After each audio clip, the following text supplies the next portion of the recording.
Berkisah di sebuah daerah bernama Norwich, New York, Amerika, hiduplah sebuah keluarga kecil yang memiliki seorang anak laki-laki bernama Harry Stark Sullivan. Harry adalah anak yang suka menyendiri dan tidak pernah bergaul dengan teman-teman sebayanya. Ditambah lagi, ayah dan ibu Harry yang sering berkelahi membuatnya semakin akrab dengan kesendiriannya. Hari-hari ia habiskan dengan membaca buku, tenggelam dalam dunianya sendiri. Hingga di suatu hari,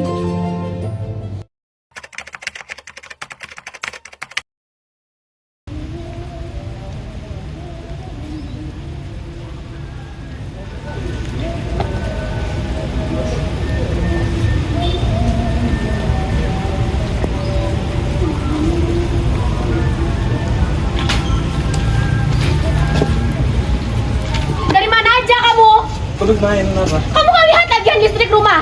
Mana uangnya? Sudahlah, kamu pergi dari sini, ambil tas kamu, keluar dari rumah ini. Udah, aku udah muak sama kamu, tau nggak? Udah muak, aku setiap hari Pergi, jangan pernah balik. Sudahlah.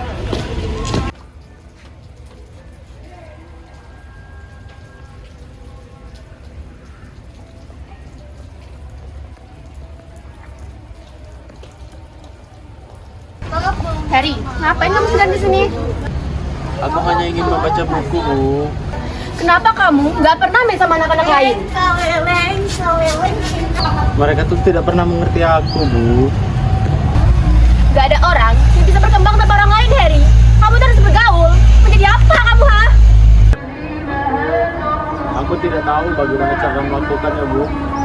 Kamu aja nggak pernah coba, Harry.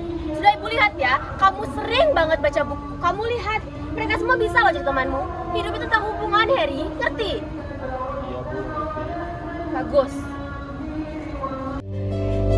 Ibu Sullivan melangkah masuk ke dalam rumah, meninggalkan Harry sendiri di bangku taman. Suara anak-anak bermain masih terdengar samar, namun Harry tetap tak bergeming dan tetap hanya fokus pada bukunya, seolah kata-kata ibunya tak pernah benar-benar singgah. 13 tahun kemudian, masa kecil yang keterasingan bergeser menuju masa pencarian jati diri. Siang hari di lingkungan kampus, di sebuah kelas, mahasiswa duduk berjejer, termasuk Harry, mencatat materi di buku mereka. Sementara, seorang dosen duduk di depan dan menutup kelasnya.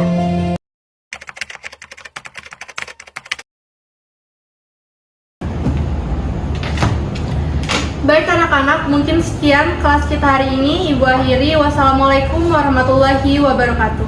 Waalaikumsalam warahmatullahi wabarakatuh. Terima kasih, Bu.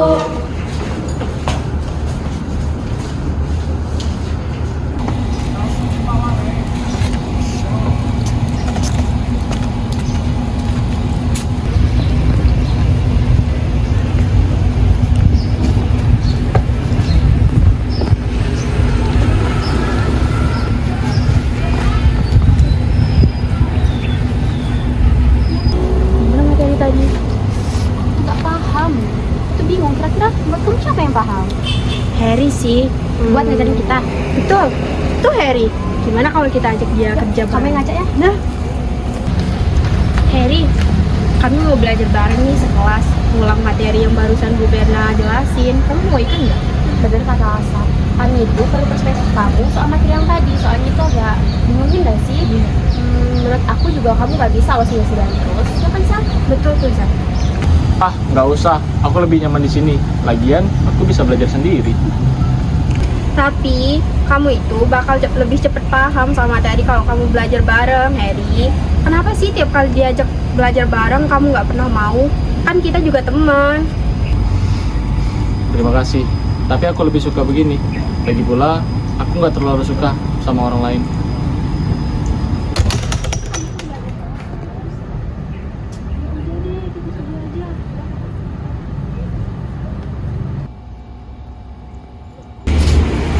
Harry, sepertinya kamu mau nolak ajakan teman-temanmu lagi ya?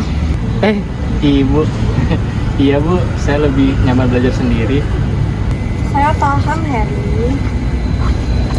Gak ada salahnya kok kamu untuk belajar sendiri. Hanya aja, kamu harus ingat, kita butuh lebih dari sekedar buku untuk tumbuh. Hah? Tumbuh? Maksud ibu? Ibu tahu Harry, kamu emang pintar. Bahkan banyak yang bisa kamu pelajari dengan sendiri. Tapi hubungan dengan orang lain, interaksi sosial, itu juga penting dalam proses belajar. Tapi Bu, kalau saya membuka diri, bagaimana kalau mereka tidak mengerti saya? Itulah yang sering terjadi, Harry. Gak semua orang akan mengerti kita. Yang penting, kita sudah memberi kesempatan kepada orang lain untuk melihat siapa diri kita. Saya akan coba Bu, mungkin untuk lebih sedikit terbuka. Yang penting, kamu gak harus melakukannya dalam sekali waktu. Mulailah dari langkah kecil. Cobalah berbicara dengan teman-temanmu. Kita semua di sini mendukungmu kok. Jangan terlalu keras pada dirimu sendiri, Harry. Semua orang punya perjuangan mereka sendiri. Ingat, kamu gak sendiri. Harry menatap Bu Berna dengan penuh rasa terima kasih dan penimbangan akan makna dari setiap kata yang baru saja ia dengar. Bu Berna tersenyum lembut sebelum melangkah pergi. Harry menunduk, menatap bukunya. Kata-kata dosennya barusan terus terngiang di benaknya. Waktu terus bergerak maju ke masa di mana Harry telah tumbuh menjadi Sullivan, seseorang yang profesional di bidangnya. Di ruang konseling, ruangan yang nyaman dengan kursi empuk dan buku-buku yang tertata rapi, Sullivan duduk di kursinya, mempersiapkan sesi konseling dengan kliennya. Selamat pagi, Pak. Selamat pagi, silakan duduk. Bagaimana kabarmu? Ada yang bisa saya bantu?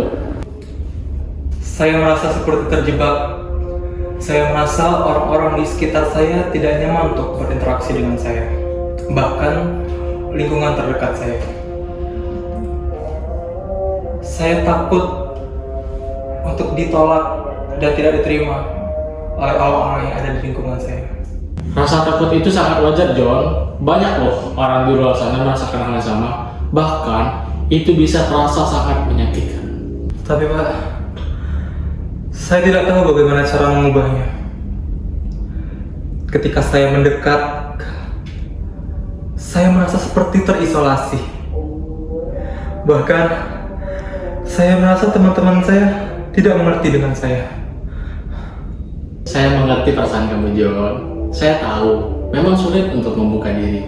Tapi, kita harus bisa memberi ruang pada diri kita agar bisa terbuka untuk orang lain. Jadi, menurut Bapak, saya harus menjadi lebih terbuka. Mulailah dengan langkah kecil. Kamu tidak perlu terbuka untuk sepenuhnya dalam satu waktu. Cobalah untuk sesekali berbicara apa yang kamu sukai dan apa yang membuatmu merasa cemas atau apa yang membuat mereka bahagia. Itu akan membuka peluang untuk kamu lebih dekat dengan orang lain. Kamu bisa kok, John. Baik, terima kasih ya Pak. Mungkin dengan langkah-langkah kecil ini, saya bisa mencoba untuk dekat sama teman-teman yang lain. Sama-sama, John.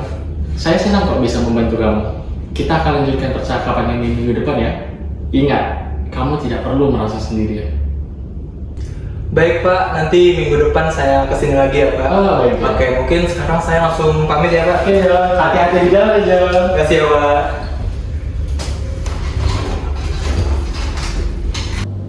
John menghela napas lega setelah sesi konseling selesai. Ia tersenyum tipis sebelum melangkah keluar. Sullivan menatap kliennya yang baru saja pergi. Setelah melihat John, pikirannya melayang ke masa lalunya sendiri. Ia menunduk, membuka laptop di mejanya, lalu mulai menuliskan sesuatu.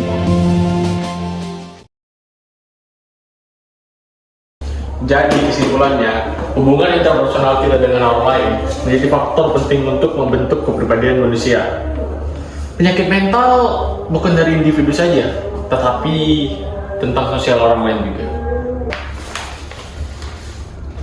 Jadi, Anda mengatakan bahwa penyakit mental ini bukan dari individu saja, namun dari hubungan sosial mereka juga. Tepat sekali. Kita tidak bisa memahami seseorang hanya dengan melihat dirinya secara terpisah. Tetapi, kita harus melihat bagaimana dia berinteraksi dengan sosialnya. Tapi Sullivan, teori yang baru saja kamu paparkan ini bertentangan dengan teori milik Freud. Apakah kamu yakin ini bisa disebarluaskan? Freud berkata, perilaku manusia dipengaruhi oleh pikiran dan dorongan bawah sadar mereka. Misalnya, seseorang memiliki dorongan agresif.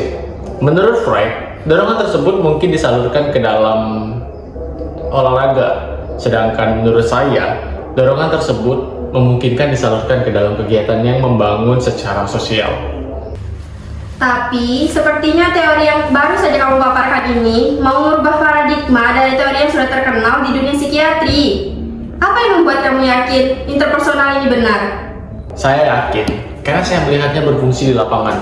Dari pengalaman saya sendiri, dan pengalaman sebagai seorang psikolog, saya melihat betapa banyak pasien yang mengalami hal tersebut. Dan setelah saya terapkan teori tersebut, mereka menjadi lebih baik. Mungkin ada benarnya dari teori yang kamu sampaikan, tapi teori ini masih tergolong baru dan mungkin akan susah untuk disebarluaskan. Terima kasih atas tanggapan kalian. Saya hanya ingin membuka sidang ini untuk diskusi lebih lanjut. Kita mungkin belum sepakat sekarang, tetapi saya percaya bahwa pemahaman tentang hubungan sosial ini bisa membantu kita dalam merawat pasien dengan lebih baik. Terima kasih.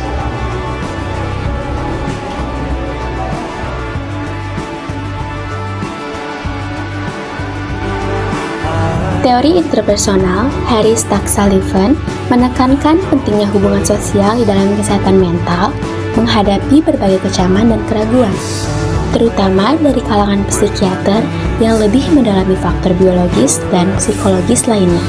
Meskipun demikian, banyak yang akhirnya mulai menghargai gagasannya bahwa interaksi antar individu dapat memperbaiki kesejahteraan psikologis, terutama dalam mengatasi gangguan seperti kecemasan dan depresi.